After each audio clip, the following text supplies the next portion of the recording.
Hello అందరికి, ఇదైతే next day Satyanarayana స్వామి వ్రతంకి అయితే మేము ఇలా రెడీ అయ్యాం. సో ఈమె వచ్చేసి మా అమ్మమ్మ, మా చిన్నమ్మమ్మ వీడియో తీస్తుంటే నవ్వుతా ఉంది. ఇంకా ఇక్కడైతే తాంబూలం అయితే రెడీ చేసేస్తున్నారు అమ్మ వాళ్ళు. అలాగే రవ్వ ప్రసాదం కూడా రెడీ చేసేస్తున్నారు. ఇది మెయిన్ కదా మన సత్యనారాయణ స్వామి వ్రతంలో. సో ఇలాగైతే డెకరేట్ చేశారు.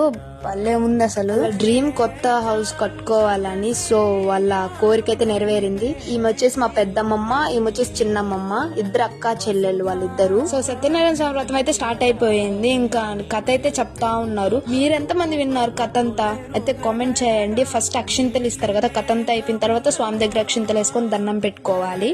ఇంకా అలాగే సత్యనారాయణ స్వామి ప్రసాదం కూడా ఎంతమందికి ఇష్టం అయితే కామెంట్ చేయండి. నాకు మాత్రం చాలా ఇష్టం. ఆ రవ్వ ప్రసాదం కన్నా పంచామృతం ఇంకా చాలా ఇష్టం. పంచామృతం ఎవరికి ఇష్టం ఉండదు చెప్పండి, అందరికి ఇష్టం. ఇంకా మేమైతే ఫుడ్ తినడానికి అయితే వచ్చేసాం. అందరం ఫుడ్ తినేసి ఇంటికైతే వెళ్ళిపోవాలి. ఇంకా please do subscribe my channel. By by.